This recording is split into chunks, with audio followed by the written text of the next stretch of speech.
Berikut adalah kisah Abu Nawas versi fresh dan terbaru dari sang admin dengan judul Tampolan Keras Abu Nawas terhadap ulama yang berpegang teguh pada takdir rejeki tanpa usaha. Di suatu tempat di tanah Arab, tepatnya di kota Baghdad, datanglah seorang ulama yang sangat soleh. Ia merantau dan akan menetap di kota ini. Di balik kesolehannya, ada satu kebiasaan aneh yang bikin semua orang geleng-geleng kepala.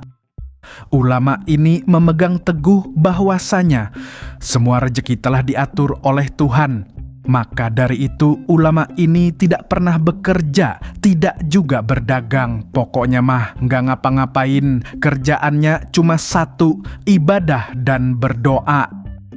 Ulama ini selalu terlihat dari jendela rumahnya sedang duduk di sajadah. Setiap melihat orang yang begitu sibuknya, ia selalu berkata bahwa dunia ini adalah fana, tak perlu mengejar tipu muslihat yang ada dunia ini. Pokoknya kerjanya hanya fokus ibadah kepada Allah tanpa perlu bekerja. Cukup berdoa saja kepada Allah yang Maha Pemberi, maka rezeki akan datang dengan sendirinya. Awalnya semua orang kagum, tapi lama-kelamaan malah menyusahkan diri sendiri dan orang di sekitarnya. Tukang sayur pun sering menjadi korbannya. Sayurannya sering diminta hanya dengan jaminan bahwa Tuhan akan menggantinya di akhirat kelak.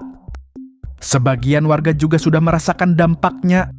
Banyak yang dimampiri hanya untuk sekedar numpang makan. Ulama itu setiap mampir ke rumah warga selalu mengucapkan, "Alhamdulillah, mungkin takdir rezekiku sudah diatur untuk datang ke rumah ini. Kalau hanya sekali dua kali sih nggak masalah. Nah ini ibaratnya tiap jam makan selalu mampir ke sana ke sini." Warga yang dimampiri tidak ada yang berani mengeluh ataupun menolaknya. Pasalnya, jika tersinggung sedikit saja, ulama itu langsung menyindir dengan dakwahnya bahwa dunia ini adalah fana, kalian terlalu sibuk dengan dunia ini sehingga melalaikan ibadah untuk bersedekah. Sangat disayangkan hidup kalian ini. Semua keresahan para warga akhirnya menjadi gosip dan sampai ke telinga seseorang yang selalu tahu cara menyelesaikan masalah dengan cara yang tak biasa, yaitu si Abu Nawas lah tentunya. Abu Nawas dengan senyum liciknya bergumam, "Menarik juga ini. Ternyata ada ulama yang terlalu soleh dalam beribadah tapi tidak mau bekerja. Mari kita ajak berpikir sambil kelaparan." "Ah, siap." Esok paginya, semua warga pada sibuk mencari rejeki dan bekerja keras. Sang ulama hanya celingak-celinguk di depan rumahnya untuk melihat rumah siapa yang pintunya masih terbuka. Ternyata para warga sudah paham jam-jam mampirnya sang ulama untuk meminta makan. Makanya pagi itu terlihat semua rumah menutup pintu. Bahkan tukang sayur keliling pun sudah kapok lewat jalan tersebut, karena takut dimintai sayur gratisan hanya dengan imbalan bahwa Allah yang akan menggantinya di akhirat. Karena tidak ada siapapun di sekitar rumahnya, maka ulama itu kembali duduk di sajadah dan berdoa kembali untuk meminta dikirimkan rejeki. Doanya pun terkabul, tentu saja, jelas dong. Abu Nawas kuceluk-kuceluk datang membawa makanan lengkap, yaitu roti, madu, dan buah segar. Tapi anehnya ia juga membawa serta dari rumahnya kambing yang kelaparan. Kemudian ia duduk tepat di depan rumah sang ulama.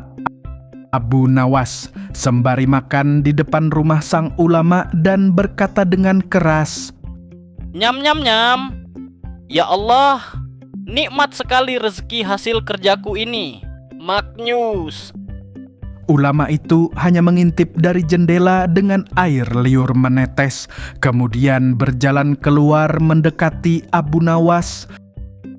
Sambil memegang kopiahnya dan merapikan sorbannya, ia berkata, "Wahai saudaraku, apakah engkau mau berbagi?" Abu Nawas membalas dengan kata-kata, "Bukankah engkau hanya bergantung pada ibadah dan doa? Masa minta ke saya? Slebieb. Ulama itu menjawab dengan santai, "Betul sekali, dan inilah rejeki dari takdir Tuhan untuk mengirimmu ke rumahku, wahai saudaraku. Kebetulan aku belum makan sejak kemarin." Abu Nawas pun menjawab dengan santai pula, Kalau doa itu bisa mendatangkan rezeki secara langsung tanpa usaha, maka seharusnya makanan ini tidak akan dimakan oleh kambing ini, dan takdirmu akan terkabulkan. Ahai! Abu Nawas pun menghadapkan roti dan buah-buahan segar di depan kambing yang kelaparan itu. Tentu saja, apapun dilahap oleh kambing yang kelaparan itu. Abu Nawas kemudian tertawa sambil berkata, Ternyata doa kambing ini lebih ampuh ketimbang doamu yang tanpa usaha. Ulama masih berlagak santai dengan perut yang sudah sangat kelaparan dan berkata, "Bukankah Allah Maha Memberi?" Abu Nawas berusaha menyadarkan dan meluruskan persepsi yang salah dari ulama tersebut. Benar sekali, wahai Tuan, Allah itu Maha Pemberi rezeki, tapi Allah juga Maha Adil. Rezeki akan diberikan kepada makhluk yang berdoa dan berusaha. Kemudian Abu Nawas mengeluarkan sebutir kurma dan menunjukkannya di depan mata sang ulama. Abu Nawas menjelaskan bahwa kalau kurma ini ditanam, disiram, dan dirawat, maka rezekinya pun akan didapat dalam bentuk buah. Tapi kalau biji kurma ini cuma didoakan tanpa ditanam, yang tumbuh hanyalah rasa lapar. sang ulama masih bersikeras dan merasa bahwa rezekinya akan datang dari ibadah dan doanya. Karena sang ulama ini terlalu keras kepala, maka Abu Nawas pun meninggalkannya dengan perkataan pamungkasnya, Idian, wahai Tuan, beribadah itu memang sangat penting, tapi berusaha itu bagian dari ibadah. Kalau semua manusia hanya berdoa, lalu siapa yang menanam gandum? Siapa yang beternak? Siapa berjualan? Apakah semua hasil panen, ternak, dan masakan akan jatuh dari langit? Konyol! Abu Nawas pun langsung berjalan santai pulang sambil meninggalkan senyum liciknya di hadapan sang ulama tanpa perlu berdebat lagi. Sampai malamnya, gang jalan area rumah ulama tersebut masih terlihat sunyi sepi. Pintu rumah dan jendela tetangganya pun masih tertutup rapat. Dari kemarin dan hari ini perutnya sangat keroncongan. Semalaman ia terus berdoa untuk didatangkan rejeki, namun hasilnya nihil. Akhirnya, setelah semalaman suntuk dengan perut yang kelaparan dan doa yang belum kunjung dikabulkan, pagi harinya sang ulama pun pergi ke pasar dan menawarkan dirinya untuk bekerja ringan agar mendapat sepotong roti hanya untuk sekedar menguatkan fisiknya yang sudah 2 hari ini belum makan. Seluruh warga di pasar tidak ada yang peduli dan hanya berpura-pura tidak melihatnya. Kebetulan di situ ada Abu Nawas yang sedang menjual kambingnya di pasar. Sang ulama pun mendekati Abu Nawas dengan rasa malu dan meminta kerjaan. Tentu saja Abu Nawas tersenyum ramah dan memerintahkan sang ulama tersebut untuk mengantarkan kambingnya ke rumah saudagar yang telah membeli kambingnya barusan. Sang ulama itu diberikan sepotong roti dan air sebagai bekal ditambah ongkos upah untuk mengantarkan.